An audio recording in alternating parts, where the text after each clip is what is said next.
saudara-saudara yang terkasih dalam Yesus, saya bersyukur bisa menemui saudara-saudara semua dalam keadaan sehat dan tak kekurangan suatu apapun. Kita semua telah menerima anugerah dan kasih Yesus yang luar biasa dalam hidup kita, ya, sehingga kita semua bisa lebih baik keadaannya, ya, hari demi hari lebih baik dan lebih baik lagi, ya, amin. Saat ini saya akan melanjutkan, ya, acara di channel Bukit Sion, yaitu kesaksian hidup dan menyampaikan sebagian firman Tuhan. Sebelum saya mulai acara ini, saya akan berdoa terlebih dahulu. Bapa, dalam nama Yesus, hamba-Mu merendahkan hati di hadapan-Mu, memohon tuntunan Roh Kudus-Mu dalam menyampaikan sebagian firman-Mu dan sebagian kesaksian hidup hamba-Mu ini. Biarlah Kau pakai mulut hamba-Mu ini untuk menyampaikan pesan kepada kami semua dimanapun kami berada. Karena firman-Mu itu pelita bagi kaki kami dan terang bagi jiwa kami. Biarlah kami boleh mengerti pesan dari-Mu hari ini dan boleh kami lakukan dalam kehidupan kami sehari-hari. Hamba-Mu sudah berdoa dan mengucap syukur. Haleluya, amin.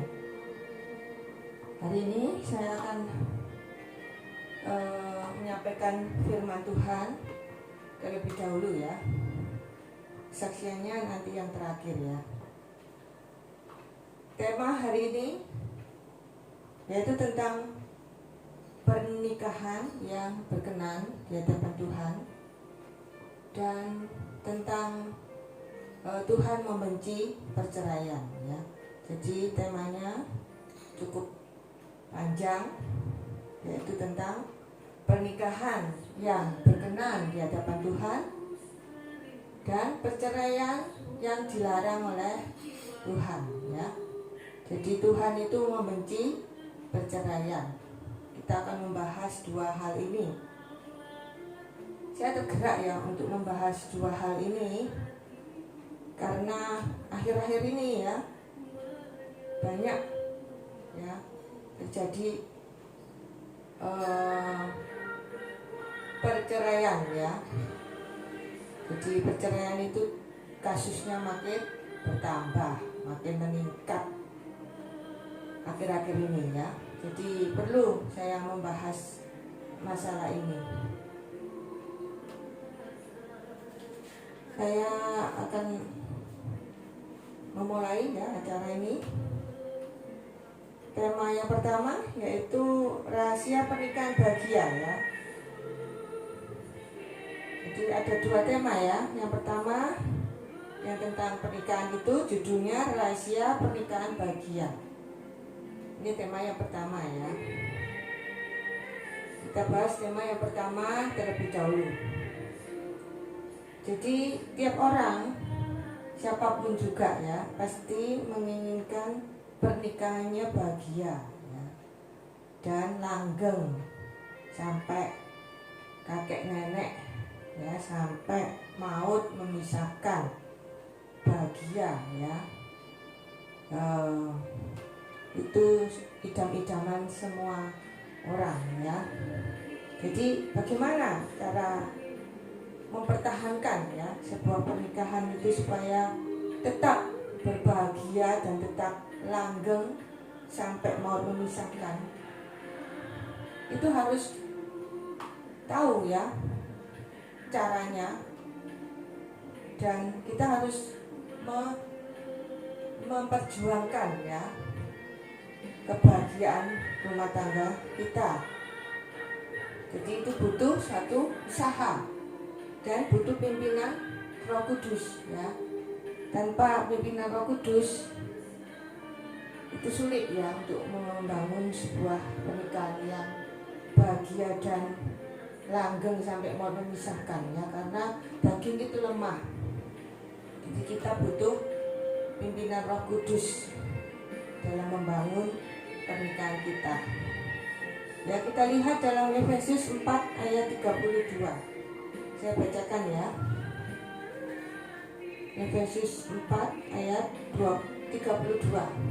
Tetapi hendaklah kamu ramah seorang terhadap yang lain, penuh kasih mesra, dan saling mengampuni, sebagaimana Allah di dalam Kristus telah mengampuni kamu. Amin. Ya, jadi sangat penting ya pimpinan Roh Kudus dalam membangun ya pernikahan yang bahagia ya dan berkenan di hadapan Tuhan. Jadi tidak semua orang ya bisa menikmati ya pernikahan yang bahagia. Kita bersyukur ya kalau kita bisa mempunyai keluarga yang berbahagia ya di dalam Yesus. Itu suatu anugerah. Kita harus tetap mempertahankan ya apa yang sudah Tuhan anugerahkan tersebut ya. Kita tetap harus menghormati pernikahan sampai kapanpun juga. Tuhan menginginkan ya kita menjaga pernikahan kita tetap kudus, tetap berkenan di hadapannya. Jadi dalam sebuah keluarga itu harus ada rasa kasih sayang ya, atau kasih mesra tadi ya di ayat Efesus 4 ayat 32. Itu kita harus saling menyayangi antara suami dan istri ya. Sudah tentu sebagai suami istri itu pastilah ya saling menyayangi. Kalau kita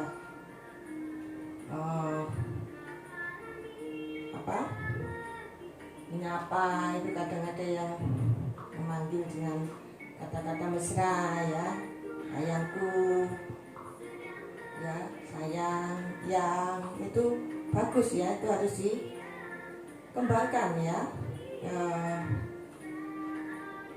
Kasih mesra di antara suami istri itu ya juga harus dikembangkan pula apa? Selain sikap kasih sayang, kasih mesra tadi, harus apa? Saling mengampuni, mudah mengampuni pasangan ya. Jangan pelit mengampuni pasangan, karena Tuhan sudah mengampuni kesalahan kita, dosa-dosa kita ya, sudah diampuni dan tidak diingat-ingat lagi oleh Tuhan ya. Demikian kita juga demikian dengan pasangan kita, jangan mengingat-ingat lagi kesalahan pasangan kita ya, baik kesalahan yang barusan terjadi atau kesalahan di masa lalunya, ceritanya dulu ya, jangan diungkit-ungkit lagi ya, karena kita diajarkan Tuhan untuk mengasihi pasangan kita apa adanya ya. Jadi dengan segala kekurangan kelemahannya, baik saat ini atau masa lalu dan seterusnya, bila pasangan kita melakukan kesalahan, itu harus kita mengampuninya ya, dengan sungguh-sungguh ya, dari hati. Itu yang diinginkan Tuhan dalam kehidupan pernikahan ya, harus saling mengampuni ya. Jadi kalau kita mengasihi pasangan kita dengan kasih Yesus, sudah pasti kita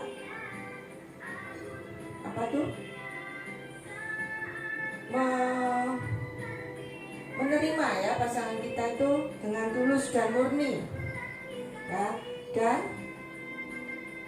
jadilah pasangan yang mengutamakan Kristus dan bertumbuh bersama-sama mengasihi Yesus Kristus ya.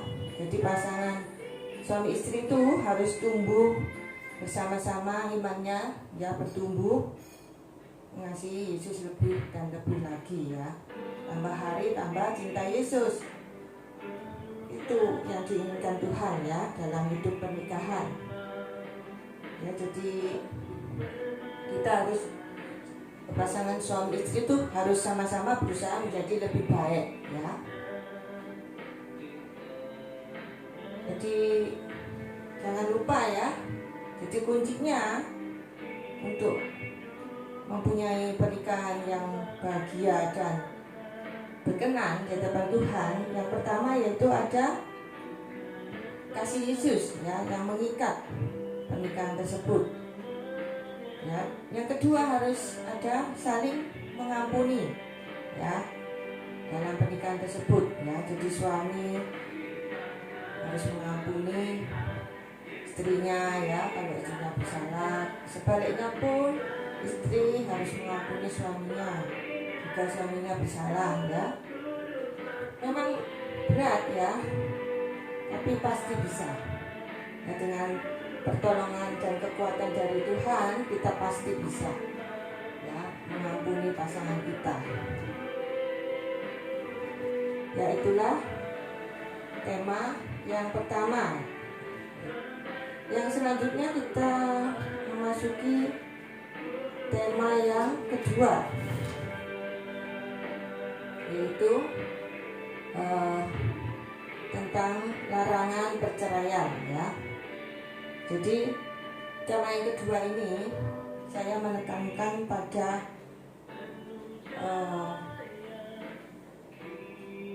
Tuhan itu membenci perceraian ya. Jadi ini penting sekali harus kita mengerti ya. Karena ini kehendak Tuhan ya, bukan saya yang ngomong.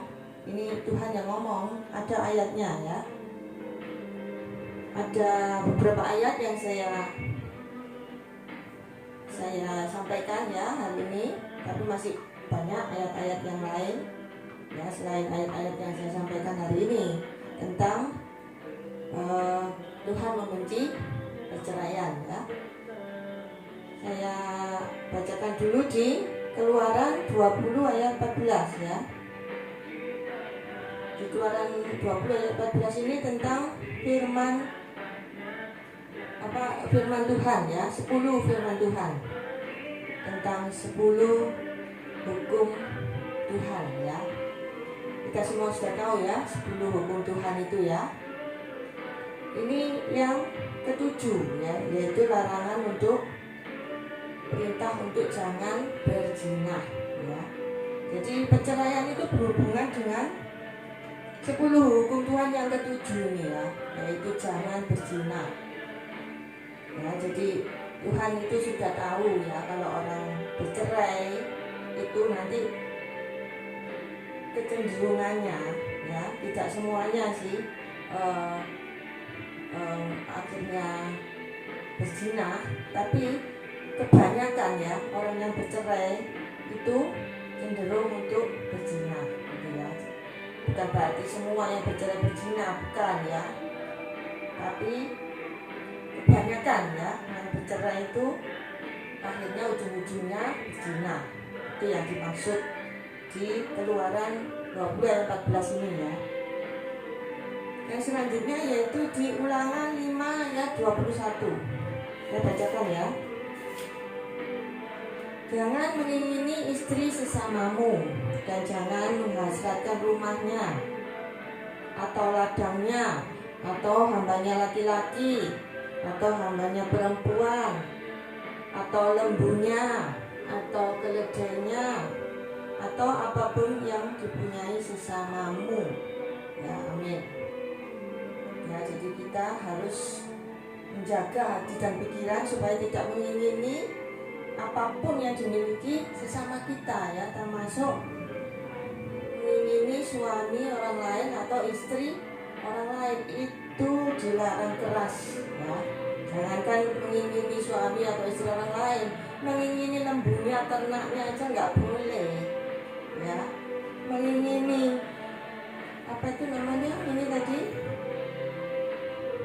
semuanya ya yang dimiliki sesamamu itu nggak boleh ya.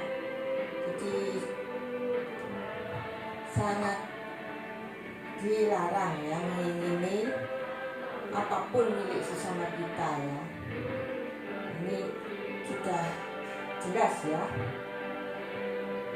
luar biasa ya firman Tuhan itu, sungguh suatu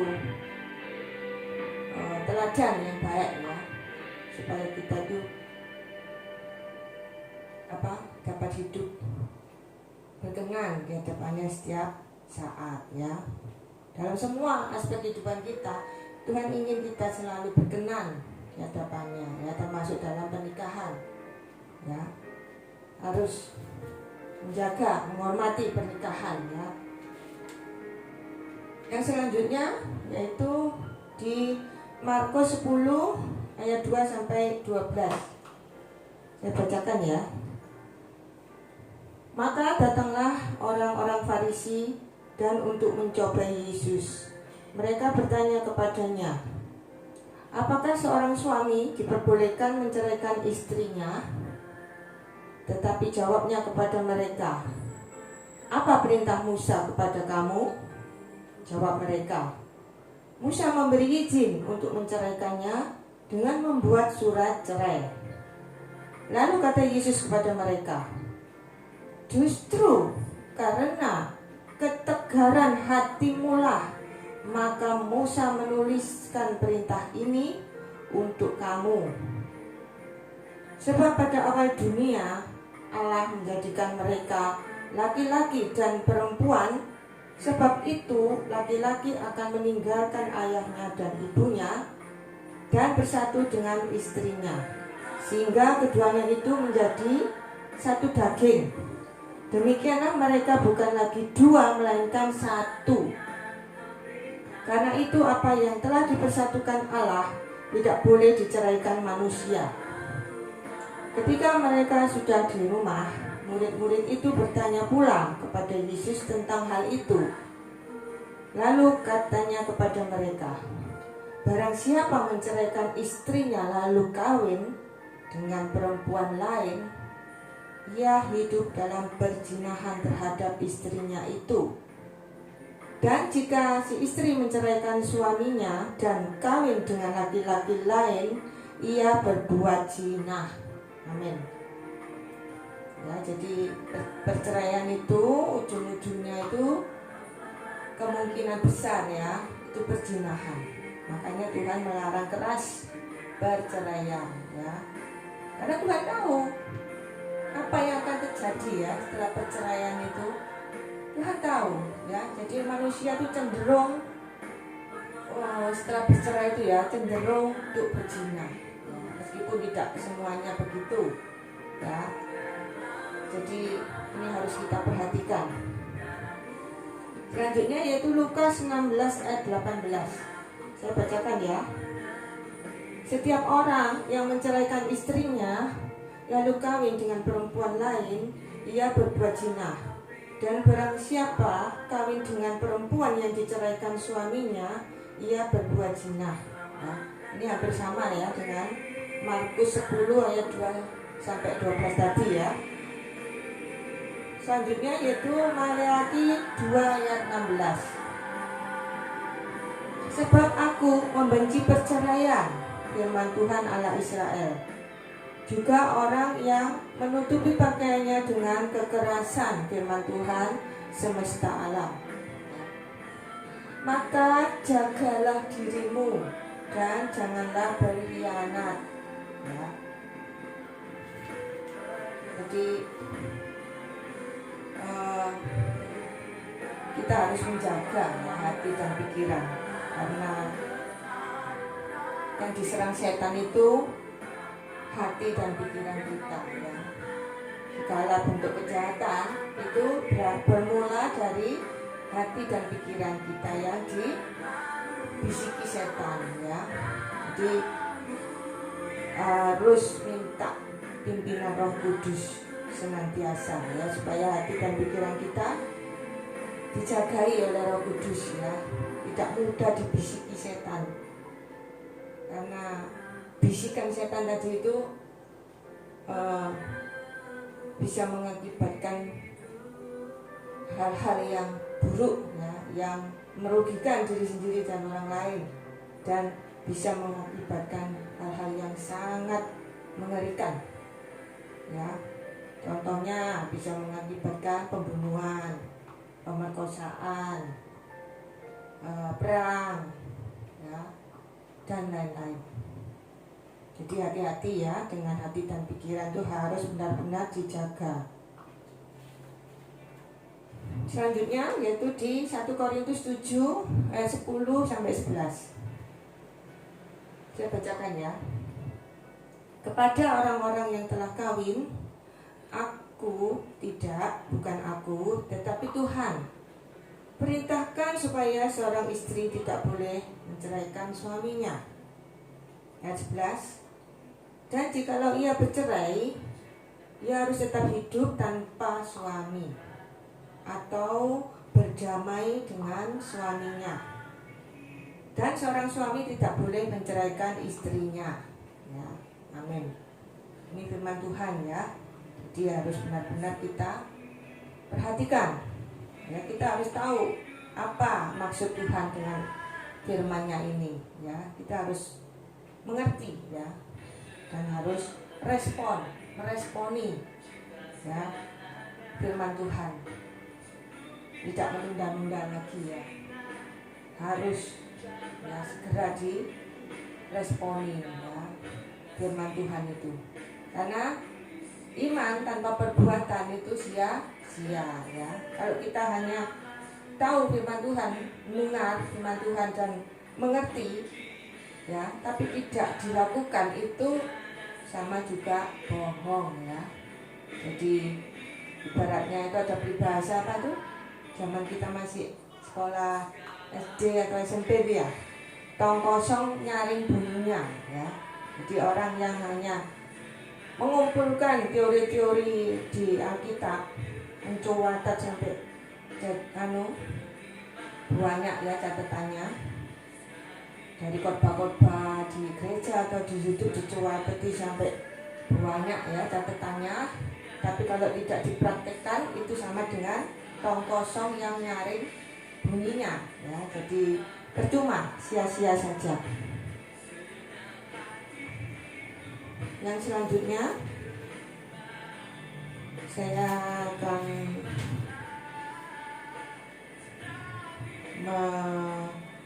menjelaskan tentang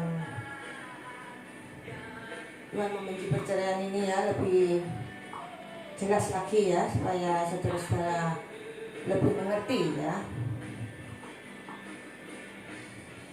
Jadi ada 8 hal penting tentang larangan bercerai ya. Yaitu 1 ya, suami tidak boleh menceraikan istrinya ya. Itu di 1 Korintus 7 ayat 11. Saya tidak membacakan ayatnya, saudara bisa membaca sendiri di rumah ya. Jadi ada 8 hal penting tentang larangan bercerai ya. 1, suami tidak boleh menceraikan istrinya. Itu sudah jelas ya di 1 Korintus 7 ayat 11. Yang kedua, mengampuni sebanyak 70 kali 7 kali dengan tidak ada tambahan kecuali karena zina. Itu di Matius 18 ayat 22 ya. Sekali lagi ya, yang kedua, mengampuni sebanyak 70 kali 7 kali dengan tidak ada tambahan tanda petik ya, kecuali karena zina tanda petik lagi. Itu di Matius 18 ayat 22 ya, dapat saudara baca sendiri di rumah. Yang ketiga yaitu perceraian merupakan manifestasi dari ketegaran hati atau kedegilan hati atau tegar tengkuk ya. Itu di Matius 19 ayat 8 dan di Markus 10 ayat 5 ya. Saya ulang ya. Yang ketiga, perceraian merupakan manifestasi dari ketegaran hati atau kedegilan hati atau tegar tengkuk ya. Itu dapat kita lihat di Matius 19 ayat 8 dan di Markus 10 ayat 5. Dapat saudara lihat sendiri di rumah ya. Dapat saudara baca ya, Matius 19 ayat 8 dan Markus 10 ayat 5. Yang keempat, pernikahan bukan lagi 2 tapi 1 yang tidak bisa dipisahkan ya. Itu di Matius 19 ayat 6 dan Markus 10 ayat 18. Saya ulang ya, yang keempat, Pernikahan bukan lagi dua, tapi satu yang tidak bisa dipisahkan. Itu di Matius 19 ayat 6 dan Markus 10 ayat 18. Dapat saudara baca di rumah. Yang selanjutnya, yang kelima ya, analogi pernikahan menyatunya Kristus sebagai kepala dan jemaat selaku tubuh yang tidak mungkin dipisahkan. Itu dalam Efesus 5 ayat 22 sampai 23. Saya ulang ya, yang kelima, analogi pernikahan menyatunya Kristus sebagai kepala dan jemaat selaku tubuh yang tidak mungkin dipisahkan. Ya, itu di Efesus 5 ayat 22 sampai 23. Yang keenam, Allah membenci perceraian ya. Itu di Maleakhi 2 ayat 16. Kita semua sudah sering ya mendengar ayat ini. Yang ketujuh, sebenarnya apabila seseorang dapat melihat pasangan hidupnya sebagai alat Tuhan untuk membentuk dirinya, dalam Amsal 27 ayat 17, dan hatinya ada kasih yang menjadikannya penuh dengan kemurahan, dapat memberikan pengampunan, maka dengan demikian perceraian tidak akan pernah terjadi ya, terkecuali salah satu dari pasangan hidupnya mengalami kematian ya. Jadi agak panjang ya ini, saya ulang ya supaya tambah jelas. Sebenarnya apabila seseorang dapat melihat pasangan hidupnya sebagai alat Tuhan untuk membentuk dirinya, itu dapat kita lihat di Amsal 27 ayat 17. Saudara bisa buka ya, ayat ini, Amsal 27 ayat 17. Dan hatinya ada kasih yang menjadikannya penuh dengan kemurahan, dapat memberikan pengampunan pada pasangannya, maka dengan demikian perceraian tidak pernah terjadi, terkecuali salah satu dari pasangan hidupnya mengalami kematian ya. Sudah jelas ya. Yang berikutnya, yang ke-8, ini yang terakhir ya. Oleh karena Yesus mengajarkan tentang pengampunan seperti seorang ayah yang menerima kembali anaknya yang sudah tanda petik ya berzina dengan dunia. Jadi berzinanya itu tanda petik ya, berzina dengan dunia. Itu di Lukas 5 ayat 11 sampai 32. Atau tentang kasih yang mau berkorban tanpa mempersoalkan kesalahan yang telah dilakukan. Itu dalam Lukas 10 ayat 29 sampai 37. Saya ulang ya, yang terakhir, yang ke-8. Oleh karena Yesus mengajarkan tentang pengampunan seperti seorang ayah yang menerima kembali anaknya yang sudah berzina dengan dunia. Itu dalam Lukas 5 ayat 11 sampai 32. Atau tentang kasih yang mau berkorban tanpa mempersoalkan kesalahan yang telah dilakukan, dalam Lukas 10 ayat 29 sampai 37. Nah, itu tentang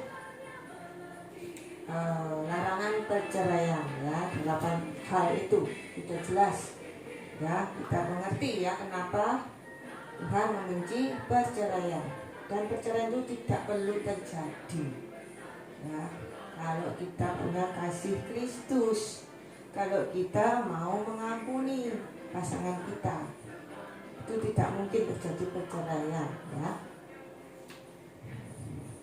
Ini ada tambahan sedikit ya, di luar tema kita hari ini. Ini sekedar info saja ya.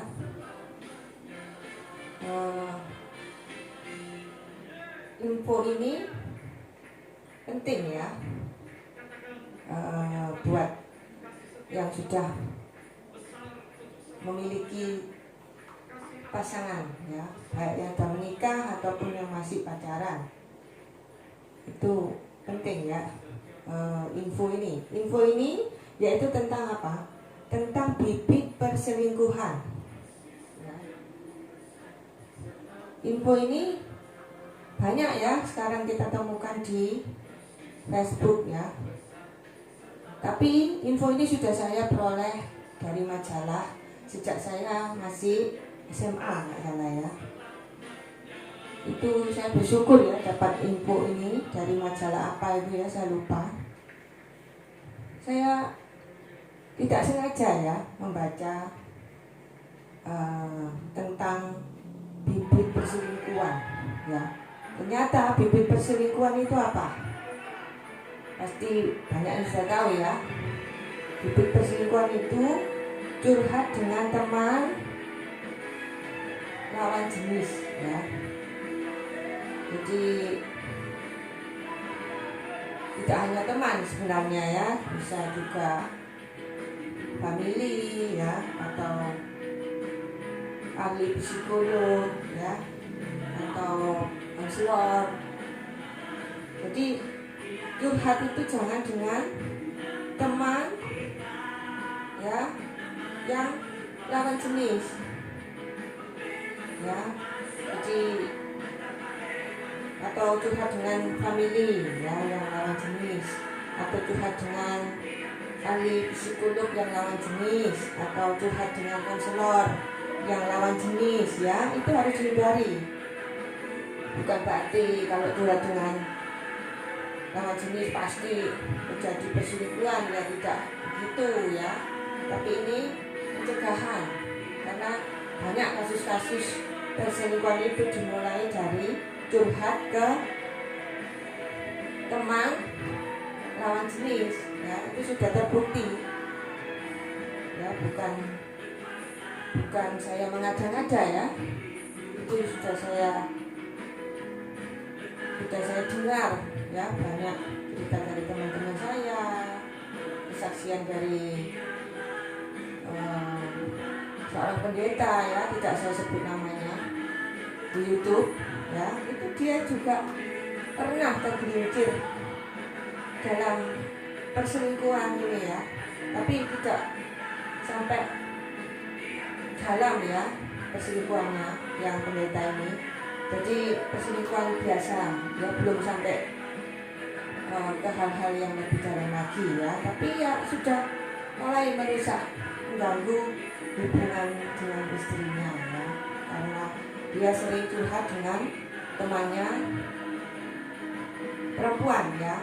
Pendeta ini laki-laki ya, sering curhat dengan temannya perempuan. Jadi dia menceritakan istrinya gini ya pada teman perempuannya itu ya. Akhirnya lama-lama tanpa dia sadari, akhirnya hampir saja masuk ke perselingkuhan ya. Tapi pendeta ini belum sampai berselingkuh, dia hanya merasa wah ini sudah ada tanda-tanda signal yang berbahaya ya. Jadi dia segera bertobat ya, dan menyadari kesalahannya, dan pendeta itu sekarang sudah tidak pernah curhat dengan perempuan lagi ya, maksudnya dengan lawan jenis ya. Kalau dia curhat dia dengan temannya yang sama-sama laki-laki ya, itu bersyukur ya bisa menyadari kesalahannya, tidak sampai terjadi hal-hal yang lebih buruk lagi ya. Itu realita ya, kenyataan hidup. Jadi bagi yang sudah berkeluarga ya, hati-hati ya kalau curhat dengan teman atau family atau ahli psikolog atau konselor. Hati-hati ya, harus memilih yang sejenis saja ya. Jadi kalau cowok ya curhatnya ke cowok, cewek curhatnya ke cewek gitu ya. Juga untuk yang udah punya calon, masih pacaran tapi sudah serius ya, sudah mau menikah, sudah punya calon suami atau calon istri, itu juga hati-hati ya, jangan curhat dengan teman lawan jenis, karena itu juga bisa terjadi ya hal-hal yang tidak diinginkan ya. Ada teman saya itu ya, tidak saya sebut namanya, itu sudah lamaran ya, sudah mau menikah, tapi ini si pacarnya yang cowok ini berkencan ya dengan cewek lain. Itu sungguh mengagetkan ya, karena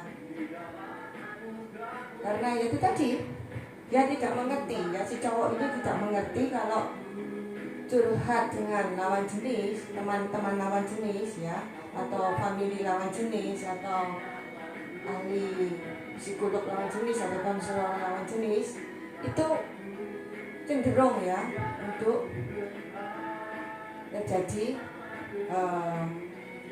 ke lain hati itu ya, istilahnya itu ya, pindah ke lain hati karena sering curhat ya ke teman lawan jenis ya, baik itu lewat WA ya, Japri, atau lewat Facebook Messenger, atau lewat Instagram ya, atau lewat telepon langsung dari HP.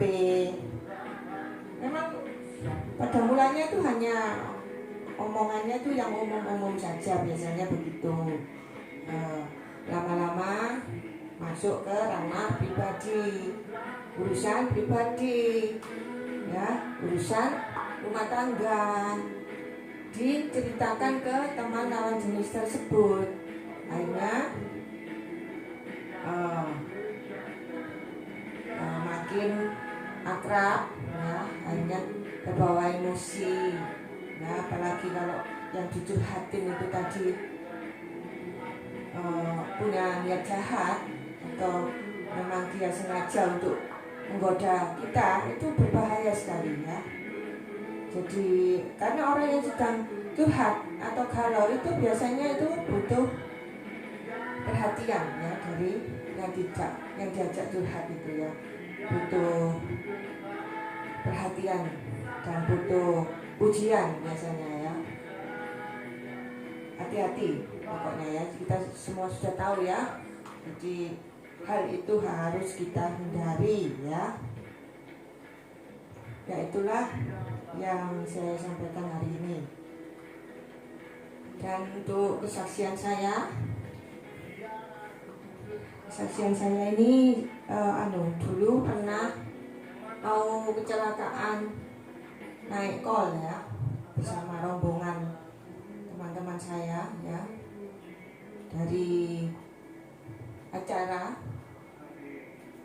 di luar kota ya.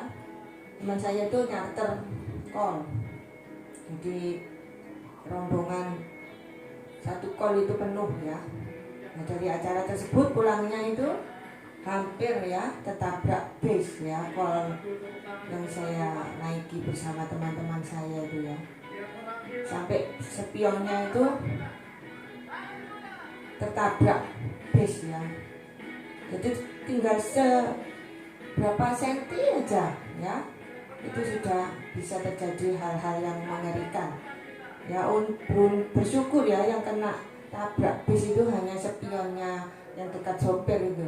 Jadi spionnya itu langsung pecah dan kacanya itu ke pangkuan saya, untung tidak mengenai wajah saya karena saya waktu itu duduk di depan dekat sopir ya. Kebetulan teman saya yang menyopir ya.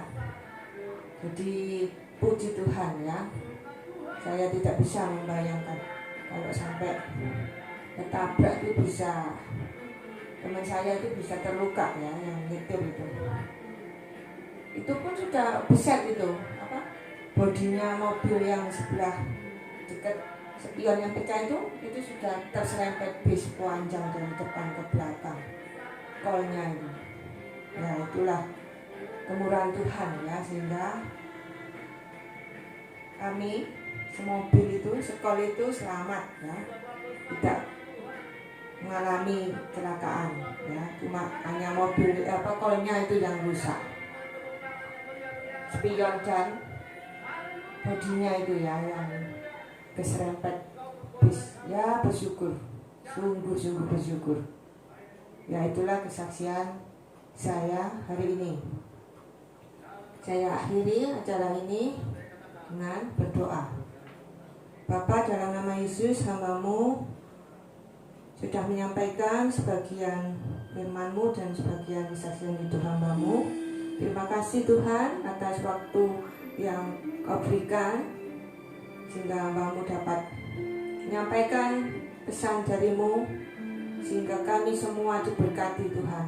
Kami semua dimanapun berada boleh mengerti Tuhan dan boleh meresponi, melakukan firman-Mu dalam kehidupan sehari-hari. Tidak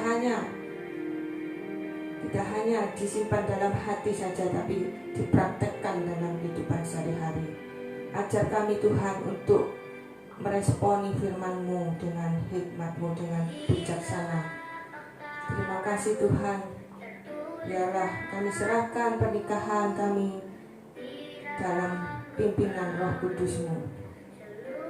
Biarlah Tuhan Kau berkati pernikahan kami, sehingga pernikahan kami boleh berbahagia di dalam Yesus. Terima kasih Tuhan. Kami percaya Tuhan penyertaan-Mu sempurna buat kami semua.